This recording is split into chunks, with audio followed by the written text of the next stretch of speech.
Auzubillahi minasyaitonirrajim. Bismillahirrahmanirrahim. Assalamualaikum warahmatullahi wabarakatuh.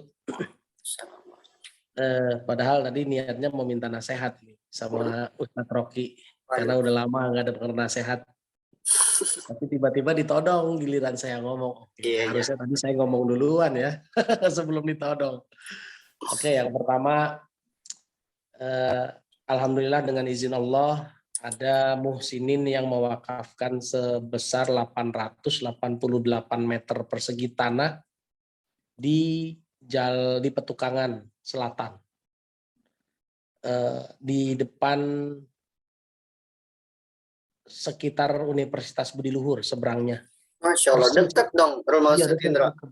Deket banget dari rumah saya. Persis turunannya busway, ujungnya kan halte Adam Malik. Nah, begitu jalur busway-nya turun, nah sebelah kiri jalan kalau dari arah Cipulir.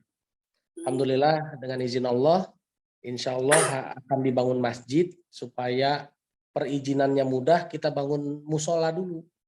Kita kasih nama Surau karena yang mewakafkannya orang Sumatera Barat, jadi kita kasih nama Surau. Surau Duta Munzalan. Insya Allah nanti akan jadi pondok masjid Duta Munzalan. Mudah-mudahan ya. Insya Allah kita akan bangun gedung di situ 8 tingkat. Semoga Allah mudahkan. Yang mau berwakaf silahkan. Silahkan yang mau berwakaf. Karena itu akan kita jadikan mercusuar dakwahnya Munzalan. Munzalan ini kan pusatnya di Pontianak. Alhamdulillah dengan izin Allah saya kenal dengan Ustadz Lukman dari 2017 dan membersamai dengan beliau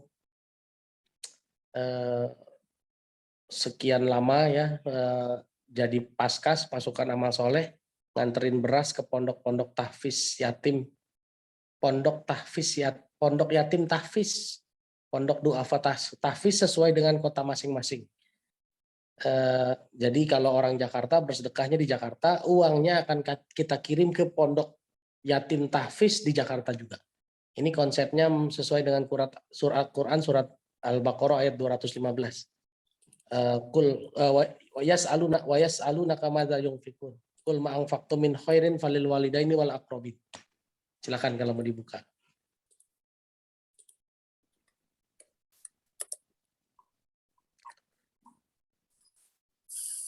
Mereka bertanya kepadamu Muhammad tentang apa yang harus mereka infakkan. Katakanlah harta apa saja yang kamu infakkan.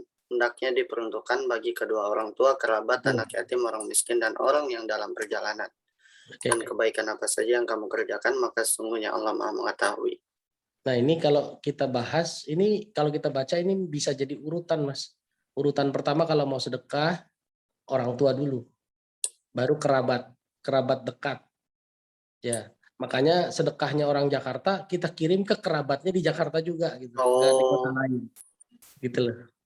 Ya, kita berhusnuzon para muhsinin yang memberikan sedekahnya adalah mereka-mereka yang sudah menunaikan tugasnya sesuai urutan tadi, orang tuanya dulu, kerabatnya, tetangga, kerabatnya, saudara dekatnya, tetangganya dan lain-lain, sampai baru berikutnya dia kelebihan sedekahnya kita berikan ke kerabatnya yang lebih luas tapi di daerah tinggalnya dia di Jakarta gitu. Jadi kayak ada muhsinin di sini yang pernah juga ikut membantu gerakan infak beras, tapi karena domisilinya di Bogor, saya kasihkan rekening Bogor. Jadi sedekahnya diantar ke Bogor. Jadi kalau ada teman-teman yang di Tangsel akan saya referensikan ke Tangsel juga supaya nanti sedekahnya dikirim ke pondok tahfiz, pondok yatim tahfiz di Tangsel juga. Itu semangatnya karena kita nggak mau lagi hidup dengan akal kita maunya hidup dengan aturan Quran aja. Jadi semuanya pun kita atur harus sesuai dengan Quran. Itu semangat pertama. Terus yang kedua, tadi Mas Rocky cerita tentang ada tetangganya yang meninggal. Mungkin jadi terlintas saya nih ya, pernah nggak teman-teman tahu kalau meninggalnya orang beriman mah enak ya. Enak dipanggilnya itu dengan panggilan yang lembut. Ya ayyatuhan nafsul mutmainnah. Surat Al-Lail, surat Al-Fajr ayat 27, 28, 29, 30. Kalau kita cerita enaknya, ya udah namanya enak mah Mas ya, diceritain ya udah enak aja gitu. Kita seneng. Bahkan Asiyah istrinya Fir'aun meninggalnya itu husnul khotimah. Waktu menjelang sakaratul mautnya pandangannya kan dibuka. Sehingga dia bisa melihat hadiah dari Allah, istana di surga. Masya Allah. Ya, dia bisa melihat ini. Jadi kalau baca sirahnya tentang Asiyah istri Fir'aun, pada saat dia disalib di batu panas dan dicambuk oleh Fir'aun, tapi karena matanya sudah dibuka Allah dan dia melihat hadiahnya di surga, yaitu istana yang besar, dia tuh senyum-senyum, Mas. Orang yang menyiksa kan jadi kesel, Mas. Udah dicambuk tapi senyum-senyum gitu. Iya kan? Pernah nggak Mas Rocky itu lagi marah gitu sama murid, dia senyum-senyum. Cuma Bawaannya apa? marah. Bawaannya kan makin kesel kan, bener nggak? Iya kan? Coba Bu Siti Aisyah lagi marah gitu ya. Tiba-tiba yang dimarahin tuh senyum-senyum, ketawa-ketawa gitu. Kan makin kesel kan ya Bu ya? Nah itu juga terjadi sama Fir'aun. Saking keselnya dia, lah ini cewek nih dicambuk malah ketawa-ketiwi, dibunuh sekalian. Dan inilah caranya Allah sebetulnya. Kalau dicambukin pelan-pelan terus kan siksaannya makin lama kan.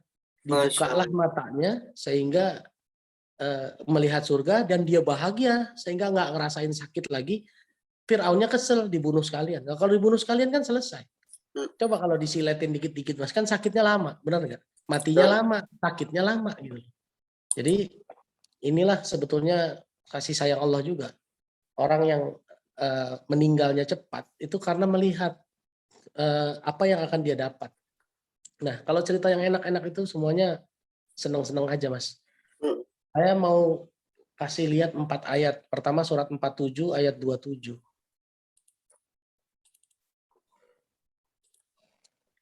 Surat Muhammad ayat 27.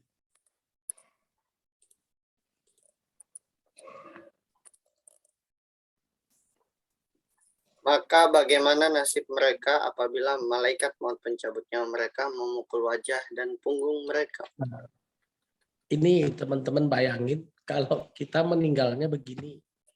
Malaikat pencabut nyawa dengan memukul wajah dan punggung kita. Coba. Kalau ceritain meninggal enak mas, seneng mas semua mas. Tapi coba kalau kita ngobrolin mati, tapi matinya begini gitu. Dan jangan bayangin malaikat tuh tangannya malaikat sama tangannya Mas Rocky gedean mana gitu. Jangan dibayangin. Pertanyaannya kenapa sih kita bisa meninggal dengan cara begini? Iya kan? Ayat 28-nya Mas. Yang demikian itu karena sesungguhnya mereka mengikuti apa yang menimbulkan kemurkaan Allah dan membenci apa yang menimbulkan keriduannya. Sebab Oke. itu Allah menghapus segala amal mereka.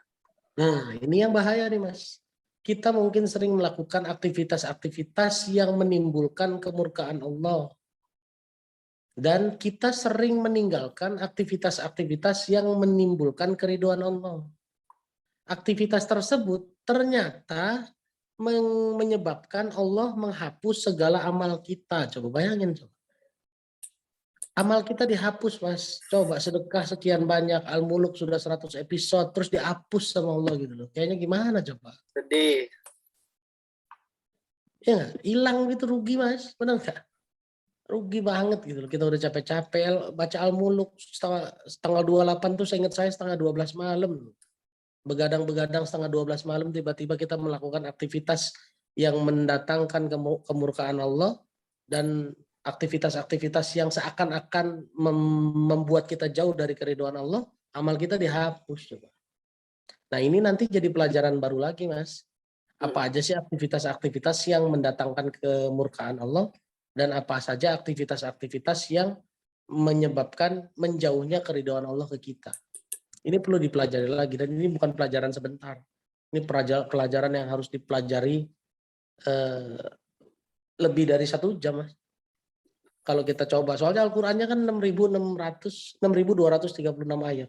Harus dicari satu-satu apa. Dan salah satunya adalah innallaha la yuhibbu man kana mukhtalan fakhur. Surat 4 ayat 36.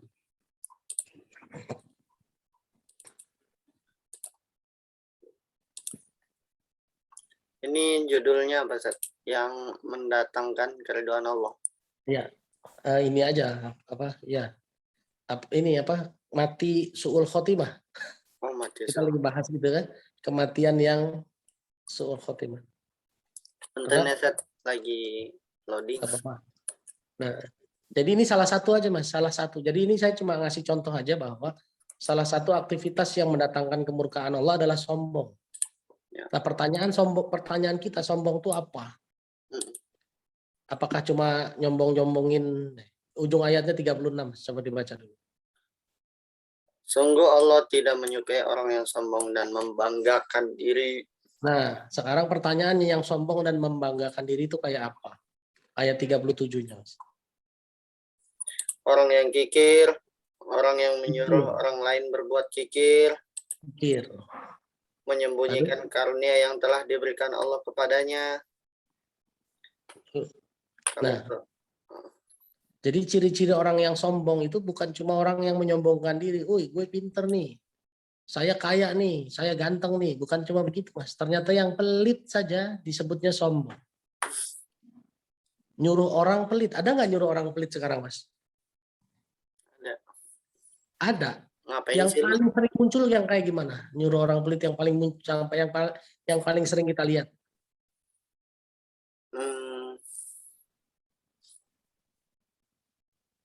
Apa? Yang paling sering terdengar adalah hemat, hidup harus hemat. Bener nggak? Benar, Ustaz. Iya kan? Kalau untuk kesenangan hidup memang harus hemat, karena kita nggak perlu senang di dunia kok. Kita nggak senang di dunia nggak apa-apa, tapi harus senang di akhirat. Amin. Tapi banyak orang yang mengartikan hemat ini ke semua lini, Mas. Sehingga sedekah saja harus hemat. Astagfirullah. Iya kan? Bahasanya hemat, padahal ngajak pelit kan? Bener nggak? Logikanya disamakan, kiasnya. Gitu. Kalau hukum Quran tuh kias. Yang berikutnya apa Mas tuh? Menyembunyikan apa yang Allah turunkan. Karuniakan. Iya. Wa yaktumu nama anzalallahu min fadli. Wa yaktumu nama atahumullahu min fadli. Menyembunyikan apa yang sudah Allah berikan kepadanya. Ini yang paling sering nih, yang paling sering. Saya nggak punya apa-apa Mas Indra. Loh, masa iya? Mas Rocky pernah ngomong gitu nggak? Maaf, saya nggak punya apa-apa. Loh, masa iya? Mas Rocky punya mata, punya telinga, punya tangan, punya kaki. Oke? Iya. Jadi begitu ada orang yang hijrah, terus ngadep ke saya gitu, datang minta, Mas minta nasihat dong, soalnya saya nggak bisa dagang. Terus saya bilang, betul antum nggak bisa dagang? Iya, soalnya saya juga nggak punya apa-apa. Kan ente punya otak, saya bilang. Bisa belajar, bisa mikir untuk bagaimana caranya dagang. Benar nggak?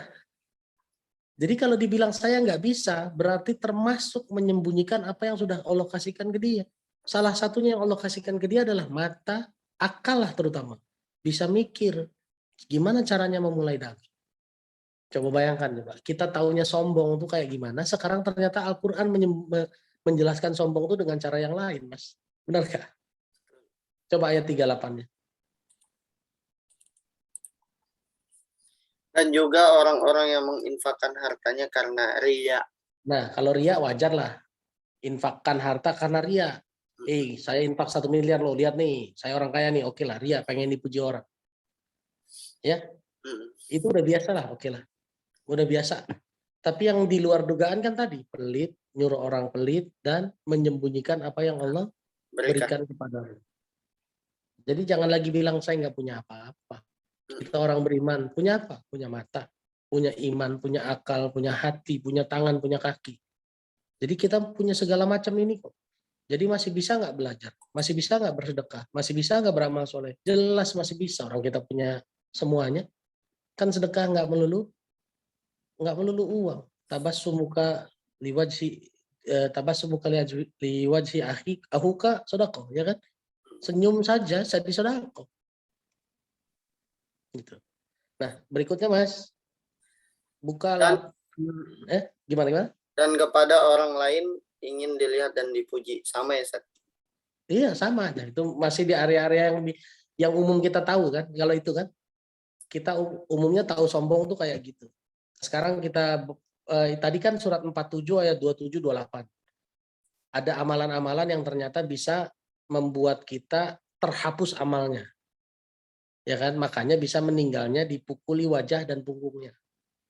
Oke. Nah, sekarang 2 ayat terakhir yang mau saya sampaikan, surat 6 ayat 92. Al-An'am ayat 92. Dan ini Al-Quran, kitab yang telah kami turunkan dengan penuh berkah. 93 Mas, maaf Mas. Siapakah yang lebih zalim daripada orang-orang yang mengadakan dusta terhadap Allah atau yang berkata telah diwahyukan kepadaku, padahal tidak diwahyukan sesuatu pun kepadanya, dan orang yang berkata aku akan menurunkan seperti apa yang diturunkan Allah. Alangkah ngerinya sekiranya engkau melihat pada waktu orang-orang zalim berada dalam kesakitan sakaratul maut, sedang para malaikat memukul dengan tangannya sambil berkata, keluarkanlah nyawamu. Pada hari ini kamu akan dibalas dengan azab yang sangat menghinakan, karena kamu mengatakan terhadap Allah perkataan yang tidak benar, dan karena kamu menyombongkan diri terhadap ayatnya. Ini orang zalim meninggalnya dipukulin Mas, sama malaikat. Ya. Kenapa dipukulin? Karena dia nggak mau keluar dari nyawanya, dari tubuhnya. Nyawanya tuh nggak mau keluar. Kenapa? Karena dia ngelihat sesuatu yang mengerikan. Makanya dia nggak mau keluar. Bandingkan dengan si Asia yang begitu matanya melihat ada istana, dia pengen buru-buru datang ke surga. Kalau ini ngelihatnya neraka, Mas. Gitu. Ya, makanya azabnya tuh sudah dirasakan kapan? Sakaratul maut. Pertanyaan kedua, pertanyaan berikutnya. Kapan manusia merasakan azab neraka? Ketika meninggal, wafat. Ketika sakaratul maut. Dalil berikutnya surat 8 ayat 50.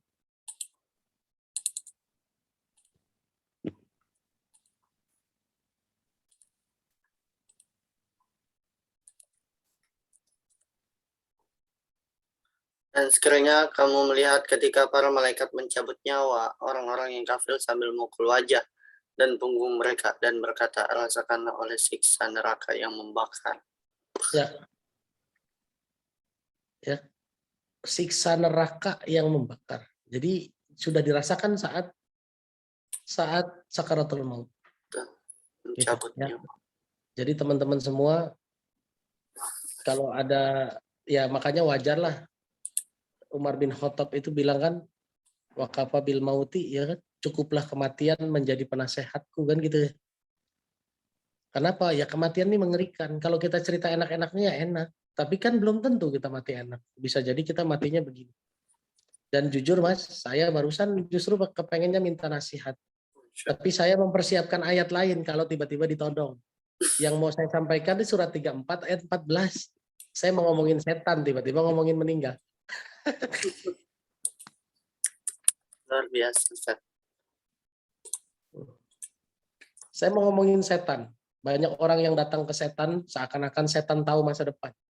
Tapi apakah teman tahu setan saja tertipu dengan meninggalnya Nabi Sulaiman? Silakan baca ayat 14. Maka ketika kami telah menetapkan kematian atasnya, yaitu Sulaiman, tidak ada yang menunjukkan kepada mereka kematiannya itu, kecuali rayap yang memakan tongkatnya. Maka ketika dia telah tersungkur, taulah jin itu bahwa sekiranya mereka mengetahui yang gaib, tentu mereka tidak tetap dalam siksa yang menghinakan. Nah, jadi jin aja nggak tahu yang gaib, Mas. Dia tahu masa lalu, iya. Makanya kalau ada orang datang ke dukun, dukunnya tahu kamu kemari mau apa. Karena itu kan keinginan orang itu datang ke dukun itu kan masa lalu, Mas. Benar nggak? Betul. Misalnya saya berangkat sekarang nih jam 9 lewat 10 ke dukun. Sampai dukunnya jam 11 malam. Dukunnya udah tahu kan? Karena jam 9 lewat 10 adalah masa lalu nanti pada saat jam 11. Benar nggak? Ya. Sehingga setan jin itu tahunya masa lalu, nggak tahu masa depan. Oh. Nah ini ceritanya, jin ini kan diperintahkan sama Nabi Sulaiman untuk membangun istana. Membangun sebuah bangunan, suruh kerjalah gitu. Dan Nabi Sulaiman tuh berdiri memandorin gitu, berdiri mengawasi. Dan Nabi Sulaiman kan meninggalnya berdiri, Mas. Masya Allah. Sudah masih berdiri meninggal. Gitu. Sejarahnya Nabi Sulaiman tuh meninggal berdiri. Dan nggak ada yang tahu, mereka jin tuh berpikirnya tuh Nabi Sulaiman ngeliatin, ayo kerja terus, kerja terus, kerja terus. Padahal udah meninggal. Padahal sudah meninggal. Sekian lama dia berdiri, tongkatnya kan buat pegangannya dia itu lama-lama dimakan rayap tongkatnya. Akhirnya tongkatnya itu patah kan, begitu dimakan rayap, nompang dia kan patah, baru jatuh. Baru tahu lah, oh, Nabi Sulaiman udah meninggal ternyata. Jadi kalau ada orang datang ke dukun menanyakan masa depan, dijawab di sini sama Allah. Kalau saja jin tahu yang gaib, dia tidak akan berada di dalam siksaan yang menghinakan. Setan tuh kalau diperintah sama manusia, hina sudah. Ya kan? Kan jin-jin itu kan diperintah sama Nabi Sulaiman. Siksa yang menghinakan. Jadi kalau jin disuruh-suruh sama manusia, mereka tuh disiksa sebetulnya. Yang selama ini terjadi kan jin merintah-merintah manusia. Iya. Ya kan? Dukun itu bukan dukun yang nanya ke jin, tapi jin yang nyuruh-nyuruh dukun. Suruh dia bakar menyan, suruh dia apa, kan jin yang nyuruh. Menurut prasangka manusia, dia yang melihara jin, padahal jin yang pelihara dia. Masya. Beda dengan Nabi Sulaiman. Nabi Sulaiman itu pelihara jin. Tapi manusia sekarang yang dukun itu dia dipelihara jin. Sebetulnya. Karena jin nggak tahu yang gaib. Jadi jangan cari-cari dukun lah. Saya mau nyampein itu sebetulnya. Tapi begitu antum cerita ada tetangga yang meninggal, kok jadi ngomongin 4 ayat yang lain. Mudah-mudahan jadi ibrah lah, jadi 2 materinya. Sekarang saya minta Mas Rocky nasehatin saya lah. Saya lagi mellow. Ya Mellow. Allah, Sat. Jangan, Sat. Saya mah kagak boleh nasehatin guru kebalik. Nih, Bunda Siti Aisyah aja dah nih. Nah, kayaknya mah lebih pas. Kalau mau nasehatin Ustadz Indra, saya mah jangan. Jadi gini, ceritanya begini. Kenapa saya mellow? 2 hari ini ada yang nelpon saya minta nasihat untuk mengurangi aktivitasnya di jalan dakwah dengan alasan mereka masih butuh pendapatan bulanan yang cukup. Saat ini mereka posisinya minus. Lalu saya berpikir kan, secara fikih kalau saya harus jawab secara ayat, ya nggak boleh mundur, Mas. Yang menakut-nakuti dia kurang ini kurang itu kan setan. Tapi secara strategi nggak bisa juga kita jawab langsung begitu. Ya nggak bisa juga. Ini orang imannya lagi keganggu. Gitu. Dan saya jadi terbawa nih. Oh iya ya, iya juga ya kalau dipikirin gimana. Makanya saya kebawa melownya di situ. Dan Masya. saya jadi teringat, Mas, jadi teringat surat 9 ayat 2 ayat terakhir, 127, 128, 128, 129. Masya. Jadi keserap gitu ya, Sat ya? Keserat. Masya Allah. Sekarang bayangkan kalau saya saja ditelepon sama 2 orang aktivis dakwah minta boleh nggak saya berhenti, saya mau konsentrasi dagang. Coba bayangkan dengan ayat 128. Rasulullah yang dikirim, diutus untuk umatnya, apa coba baca Berat silahkan. terasa olehnya Iya, penderitaan yang kamu alami. betul Mas. Rasulullah itu merasakan berat perjuangannya kita, Mas.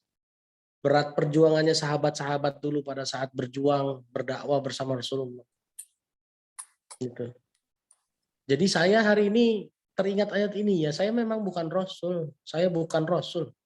Saya mungkin cuma orang yang diamanahi sedikit ilmu. Tapi kalau sampai orang nelpon ke saya ingat ayat ini, oh iya ya gimana Rasulullah sedihnya ngelihat perjuangan sahabat-sahabatnya. Sesusah itu Mas, lebih susah dari kita hari ini. Bayangkan coba. Dan bapernya Rasulullah itu dalam loh Mas. Sedih, sering nangis. Nah hari ini saya melownya karena ini. 2 hari berturut-turut orang yang aktivis dakwah, yang selama ini saya kasih tarbiyah ke mereka, tarbiyahnya masuk ke kepala mereka. Karena surat 8 ayat 16 nggak bisa mundur. Makanya dia nanya, gimana kalau saya mundur? Karena secara ekonomi saya kurang. Saya harus menafkahi istri dan anak saya. Gimana ya? Nah ini 128. Meskipun Allah ajarkan, cukup Allah saja yang nolong. Tapi kan sedih Mas, baper. Ya, jadi mellow bukan karena apa-apa, mellow karena ada sahabat-sahabat soleh yang kepengen sedikit mundur di jalan dakwah. Dan buat saya ini ya mengganggu hati gitu ya. Tapi saya nggak marah sama dia, saya sedih gitu loh. Gimana ya, kalau bisa nolong saya tolong, tapi karena nggak mampu apa-apa, cuma bisa nasehatin, nggak bisa ngasih rezeki, nggak bisa ngasih uang, nggak bisa kasih kerjaan, ya cuma bisa doain aja. Jadi teman-teman semua yang hari ini bergerak di bidang dakwah, kuat-kuatin iman, kuat-kuatin semangat, karena berat, betul berat, dan makin ke depan makin berat. Ini para asatid sudah berkumpul dan menginfokan bahwa makin ke depan kita makin berat kalau dakwahnya, makin berat. Udah jadi nangis. Ya Allah. Berasa juga ya Sat ya. Kita Ya. yang ngajak, kita yang ngedidik, kita yang tarbiyah. Sulit.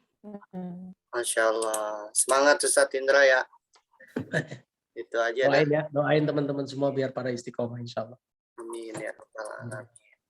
Baik, Ustaz, mungkin cukup ya Ustaz ya untuk Siap, kajian Alhamdulillah. malam hari ini yang episode ke-100 tentang semangat dakwah, teman-teman. Kita doakan selalu Ustaz Indra biar Allah kuatkan imannya, Allah kuatkan hatinya untuk terus bisa membersamai, menemani orang-orang yang mau berada di jalan Allah. Amin ya rabbal alamin.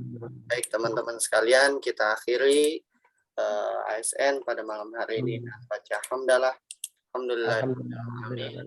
Subhanakallahumma wa Bihamdika asyhadu an la ilaha illa anta astaghfiruka wa atubu Mohon ilaik. izin untuk bisa dokumentasi, silakan yang berkenan on cam. Baik, 1, 2, 3. Baik, sekali lagi tetap semangat Ustaz Indra. Sehat selalu Bisa ya. Ustaz. Besok jatahnya Mas Rocky semangatin saya. Allah. Insya Allah. Cukuplah Allah yang jadi penyemangat ya Ustaz. Ya elah. Astagfirullah.